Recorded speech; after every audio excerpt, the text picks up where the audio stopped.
Hello guys, मंगल जगाड़ू YouTube channel में आपका फिर से स्वागत है। आज मैं आपको अपनी 5वीं कहानी सुनाने जा रहा हूँ जो बेहद ही प्यारी और अच्छी है, जिसे सुन के आपको बहुत अच्छा लगेगा और आपको ज्ञान की प्राप्ति भी होगी। एक बार गांव के सबसे धनी व्यक्ति ने गांव में एक बहुत बड़ा और भव्य मंदिर बनवाया।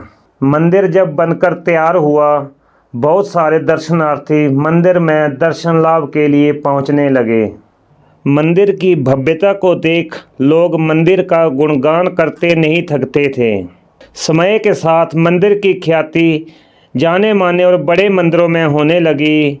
बहुत दूर दूर से लोग मंदिर में दर्शन लाभ के लिए पहुंचने लगे।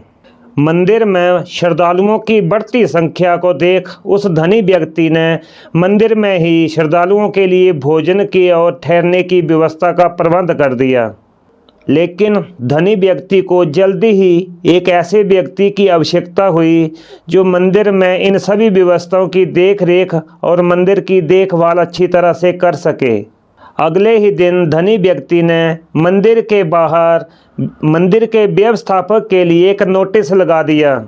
अब नोटिस को देख उस धनी व्यक्ति के पास बहुत सारे लोग आने लगे। उनको पता था कि अगर मंदिर में व्यवस्थापक का काम मिल गया तो वेतन भी अच्छा मिलेगा और सारी ज़िंदगी भी आराम से कट जाएगी।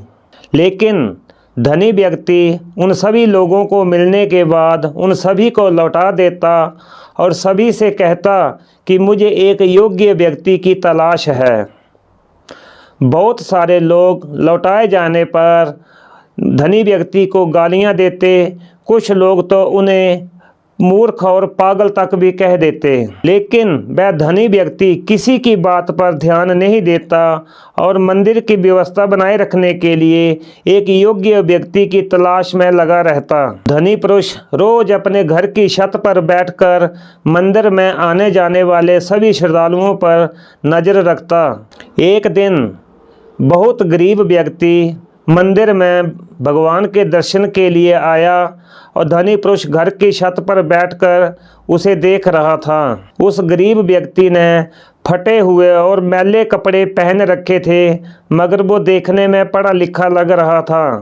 जब वह व्यक्ति भगवान के दर्शन करके वापस जाने लगा तो उस धनी व्यक्ति ने उसे अपने पास बुलाया और उससे कहा कि क्या तुम मंदिर की व्यवस्था संभालने का काम करोगे?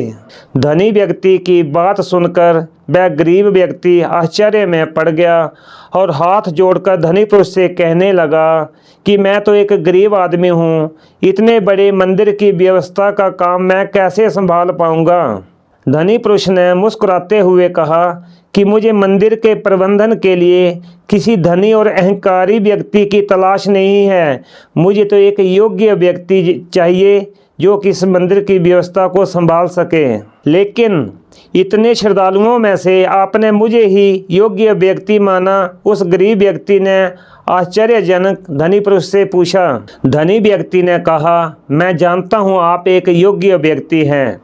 मैंने मंदिर के रास्ते में एक ईंट का टुकड़ा गाड़ा था जिसका एक सिरा मैंने जानबूझकर बाहर रखा था।